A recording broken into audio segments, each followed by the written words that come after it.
It's a people, it's a community, it's a life, it's a heart, it's a spirit. Parents of gay children say, I want my son, my gay son, to have the same opportunity to come to me and say, hey, Dad, I'm getting married, as my non-gay son or my non-gay daughter. The heck would you want a picture of a tattoo of $1,000 on your penis for? You might just need to satisfy yourself sexually alone at that point. Do I regret it? Not one bit. Did I think that I would actually take it the next step and do it again? And what goes into their life, how they handle it. There are 12 houses, and each one of those houses has a particular function. Look into yourself, think about it, and just be whoever it is that speaks to you.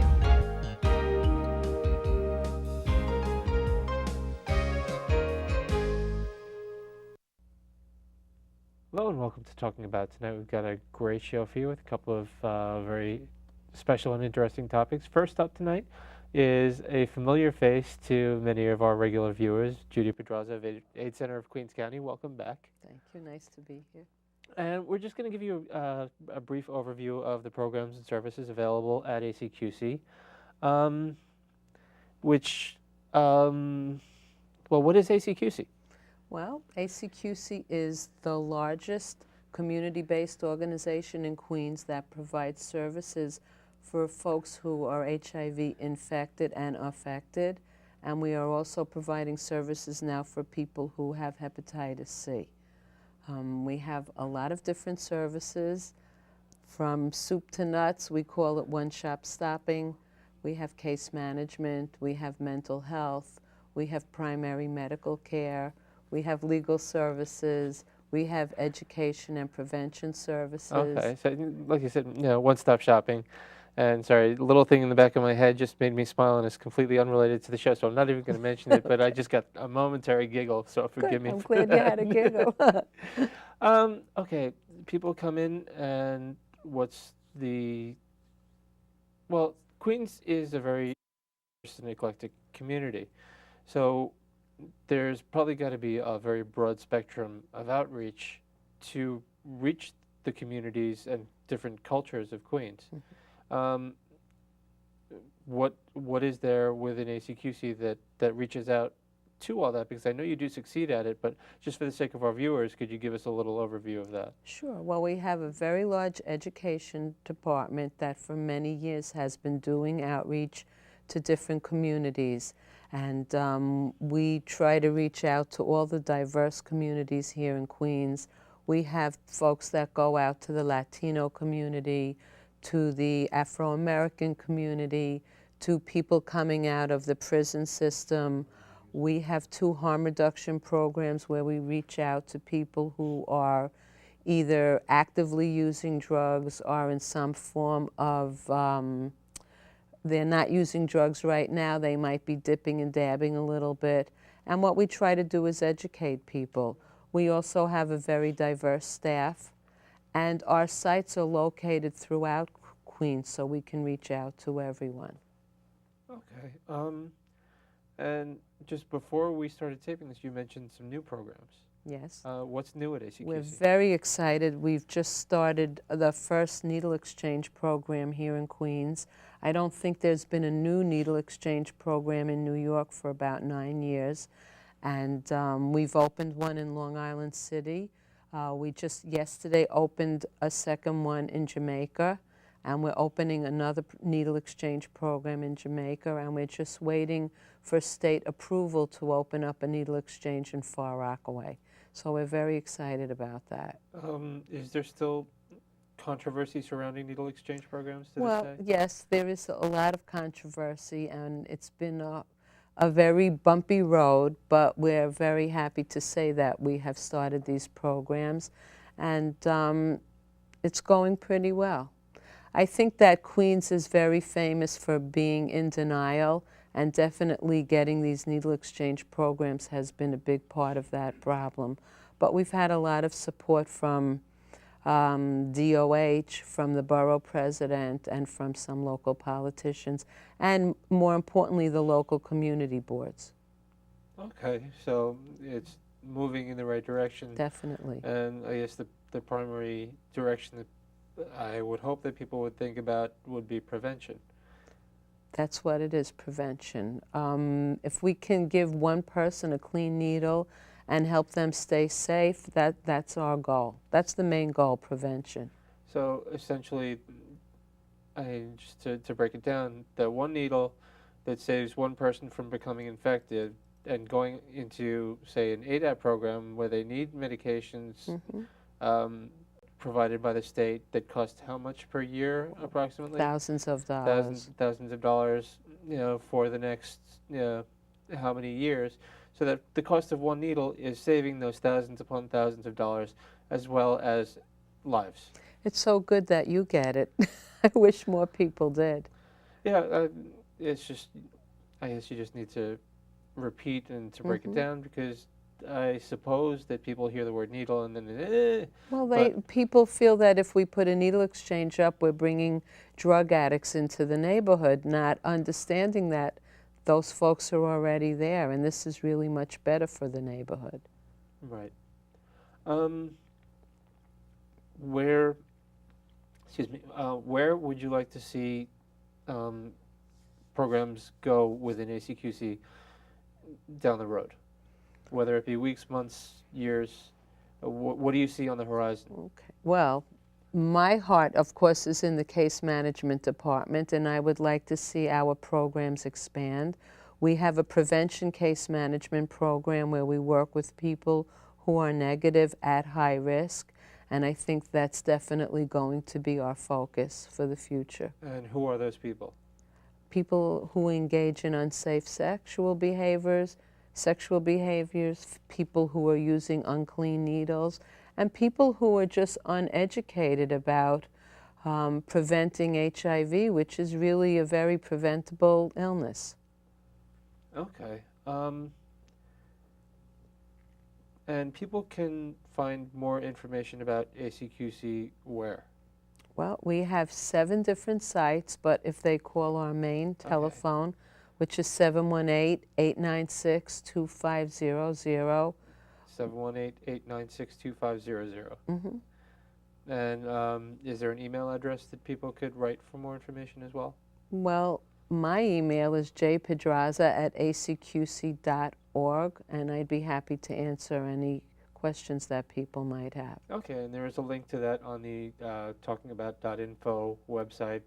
Just go to the links page, and it's in the health column, and you can just click through there, and we'll get you any information that you might need, and I'm sure that you could refer anybody to the right person. Sure. We also have a licensed mental health clinic that's open to Queens residents. You don't need to be HIV positive. And we have a ADAP program, which is the AIDS Drug Assistance Program for people who are uninsured or underinsured, and for folks that are undocumented living here in Queens and who are positive, they're entitled to this great health insurance and medical care. Okay, and the phone number again? 718-896-2500. Okay, and again, those links will be on the www.talkingabout.info website. You've given us something of a good overview, and we're going to have you and some of your peers back again because you mentioned quite a few programs that I wasn't even aware of that aren't even specific to the HIV-related communities, and we're going to have to explore those in more detail at another time. Okay. And thank you again. And coming up on the show, we're going to take a look at a music video of my next guests. And when we come back after you watch this video, they'll be here with me. So stick around.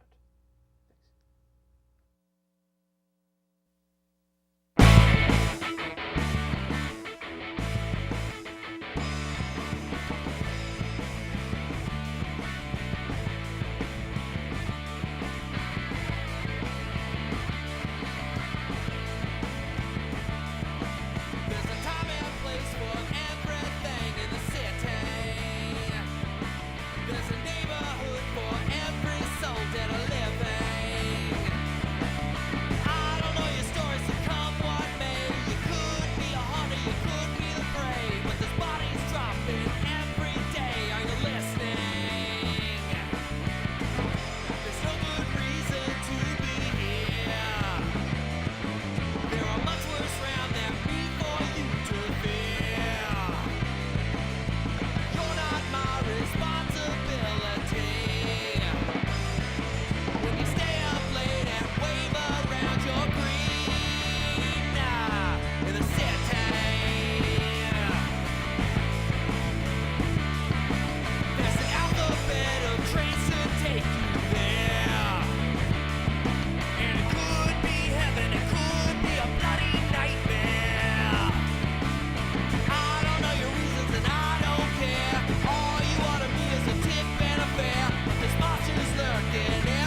Hello, welcome back. We just saw the video for NYC, and my guests are Skelter. And introduce yourselves to the audience. Sure. My name's Nachi Castro, and I play drums.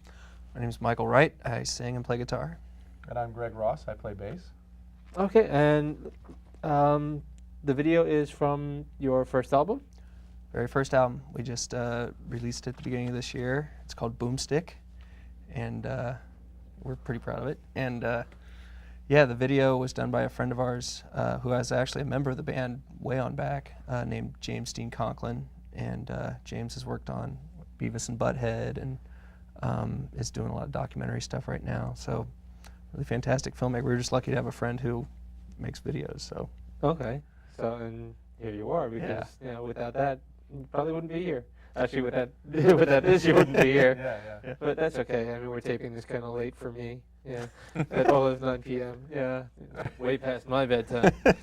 Okay, well, you mentioned something a little bit about the evolution of the band. How did you come to be? well, we all worked together at one point. We all worked at I won't say it by name, but we all worked at a big comic book publishing company. And there was at one point a time where there was a big company function. It was like 200 people or something like that, and they needed a band. And so we were hastily thrown together and thrown to the wolves, and it went off pretty well, so we stayed together after that. So. Well, there's got to be a little bit between that and here. Oh yeah, there was a lot of well, there's about 9 months of nothing, and yeah, then we'd meet up every here and there, and Greg was able to kind of build us kind of from a practice space to what eventually became a full-blown studio. Yeah. And so it kind of went from, all right, we're going to meet for a little while and screw around, and hey, we know these songs, to Michael coming in being like, hey, I wrote these songs. Us being like, that's fantastic, to kind of like, we should probably play somewhere. yeah, and then we started, I guess, in summer of 2002, actually started playing a lot of shows in the city at clubs and things like that, and it's sort of just spiraled from there. So Just slowly building a following, doing it the old-fashioned way, not the manufactured pop kind of way. No, it's all from the ground up. Yeah, we're definitely organic in that sense. Yeah. So, and you mentioned self-built studio. Mm-hmm. It was actually, I think Nachi, you said it best. It was a practice studio, and it was really an uncomfortable practice studio for a long time. And when it came time to put together an album, we really saw that it could become a recording studio. We thought the room was capable, like we knew, read some books on acoustics and stuff.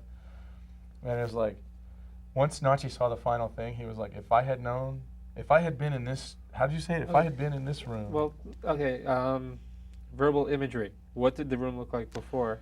Imagine a lot of concrete. And concrete, not the greatest thing for acoustics. And cat litter boxes. All my spare furniture and bicycles and like lawnmowers and just all those things that didn't really have nothing to do with making music. You would each stand in a little sort of, you'd find a little clear space and then just sometimes they'd be like, oh, the cat puked there, and I'd be like, oh, well, just don't step there. Yeah, exactly. The floor was crumbling, the old concrete, probably 80 years old concrete. And now what it looks like is, this kind of carpet on the floor, and there's like those little acoustic-y looking things on the walls, so you feel like you're actually in some sort of a real studio, kind of like here, And there's a lot of space. We threw away everything. It went from being a place where I didn't want to pick up lyric sheets off the floor to a place where I sleep every time we practice. I spend the night out there. Yeah, he crashes on I that crash floor. on that floor because it's all cozy and dark. Okay, so from basically 4 walls of concrete to something Yeah, professional real that you studio. could actually produce an album at. Yeah. Studio Goldfoot. Studio Goldfoot. So, I kind of touched on the new style of manufactured pop. Mm-hmm. What's your gut reaction to that? All right, here's the diatribe. No. Well, I mean, we're very much built from the cloth of, those, Nachi's clear punk drummer, so it's all Ramones and Gurr and all that stuff. And I'm very much from bands like Led Zeppelin and Oasis and the Stone Roses, and Greg's all over the place with bass players and stuff. We all meet in that sort of place with bands like the Beatles and and The Who, but it's all bands that, you know, write their own stuff, play their own stuff, and do something unique. Right. And so when you get stuff, you know, where, you know, the lady from Four Non Blondes writes half your songs and the Neptunes write the other half, you know, that doesn't really do much for us. It's not really being true to oneself. Right, yeah, not at all. Through the course of doing the show over the last couple of years, I've met some people who are doing it from the ground up, and the innovation, the creativity, and then there's also the building, the following, getting everything out there, and juggling that with the business aspect of it. Yeah, it's a lot of juggling. Yeah, this band books itself and manages itself and puts itself out there and shops the discs around and handles its own replication, its own. Yeah, got all the discs made. I mean, everything you see there was us dealing with. There was no hiring out, you know, I mean, we had friends who, fortunately, because of some of the business contacts we had fantastic artists. Zach Howard did amazing cover art on it. Yeah. And a guy named John Hill who does a lot of professional design, did the design on it, but it was basically, well, here's what we'd like to see, and they'd, you know, go nuts, and none of it was, well, let's just hire a firm that takes care of that stuff and let them put their stamp on it. It was all very much... It's a lot of you in every little bit. Yeah, and it's nice, too, because you really see when we play shows and tell people this, and they kind of ask where the origins of all this are, people appreciate the fact that there's still people willing to, you know, all right, we made this much money. That means we can make this CD. You know, who can actually put everything they're willing to put into it. The full circle, essentially. Yeah. And now we've just paid that CD off, and now we're starting to throw into the coffers for the next CD. Now we can start saving up again. Yeah, I mean, it's good.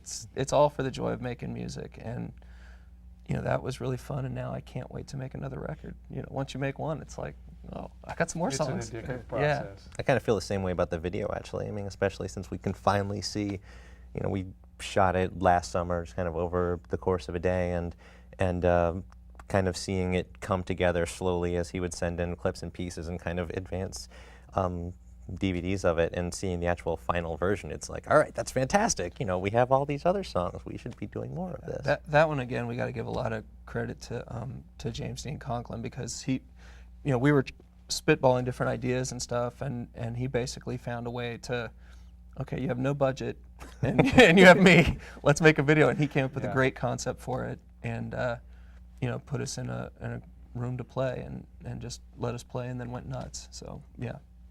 Thank God we know James. So, what's next? I mean, other than the next CD. Well, we're still doing a lot of shows, and most of them are in and around New York. I mean, some in Massachusetts and so on and so forth. But you know, you can check out. Actually, if you want to see any of the shows, you can check out our website, which is www.skeltermusic.com, and we're always doing shows. And I think at some point in the summer, we'll probably really concentrate on recording again and try to have another record out by the end of the year. But we'll still do stuff even in the summer. I mean, last year in the middle of recording, things would come up like there was a big music festival out at Coney Island and called the Rock and Roll Circus Spectacular that we played at, and you know, we had to drop recording to do that. It was too much to pass up. So. We'll try to do at least a show every month in and around the city, and often, especially now that we're pushing the CD sometimes more. So, you still have to contend with a full-time day job, or is music the full-time thing yet? Yeah, we're still day jobbers. Nachi and I still work in comics, and Greg works at I've moved on to accelerator physics. Really? Which, you know, at least sounds fantastically cool. Or maybe I'm just a big nerd, but I think the two fields are interrelated, correct? Yeah, exactly. It's like he creates the superhero thing he's in. Superpowered. I look. We play every couple of months. We'll play up in Beacon, New York, where I live, at a bar called the Barking Frog, and I always look forward to. Part of that is we need to bring extra equipment, and so I have to drive it down to where Greg works, so I get to see, you know, all the science fiction sets of all that stuff. It's fun. But okay, let's say 5 years from now, Working artist or superstar? Superstar. Hell yeah, superstar. Well, I mean, And if anyone wants to send the check, they Yes. can get us again at the website of Skelter Music. SkelterMusic.com. No, I mean, obviously you want to be successful, and you know, I think we're all realists, but we're also, I think you have no business putting it out there if you don't have faith in it, and we have faith in it. We think we made a really good record, and we get really good feedback from people when they hear it or when they hear it live. So naturally, yeah, fingers crossed, yeah. Yeah. Well, within the music itself, is the inspiration from your surroundings or from the soul or a combination or? Well, you can't help but be inspired by the musicians that you listen to growing up. You hope to turn it into something fresh, and I think we did. But I mean, if you listen to that, you can go, oh, they're fans of the Verve, or they're fans of Oasis or the Who. But I think we've tried to turn it into something fresh. And when you hear songs like, well, like NYC, I mean, you know, there's a lot of different things going on there. It's like, oh, those guys, you know, like the Jam or something like that. But they're also into, if you listen to the lyrics, things like, you know, the Warriors or something like that. I mean, there's a lot of different things you pull on that make you up, you know, and that's what's there. Okay, and that website once again? www.skeltermusic.com. And within the website, people can find information about? They can read about the band, check out pictures. You can listen to the music, and you know, you have getting access to the music, you know, through there. So. And dates where you're playing? Dates where we're playing, certainly. Long rambling stories about past shows and not sleeping and you know, horrible things like that. How recently some of the band to make one of the shows had to tent camp in 2 feet of snow in the Catskills. For example. During the spring thaw, a few days ago. That's got to be, yeah, that's got to be We haven't written that one That's yet. dedication. Yeah, exactly. It's like, I'm writing that one tonight because we just got back from that. Okay, well, I do want to thank you again very much for being here. Sure. And we have something for you. Oh, yes. We made this with our very bare hands. No, this is one of our fine Skelter T-shirts, and we just wanted to thank you for having us on the show in the first place, and to give this to you as a little mini token of our esteem. Yeah, I appreciate that very much. And the website again? www.skeltermusic.com. Okay, and there is a link to that on the www.talkingabout.info website, so you could just check out my site and it'll take you directly to theirs off our links page. And thank you again, and we're going to close out with another look at the video. Okay?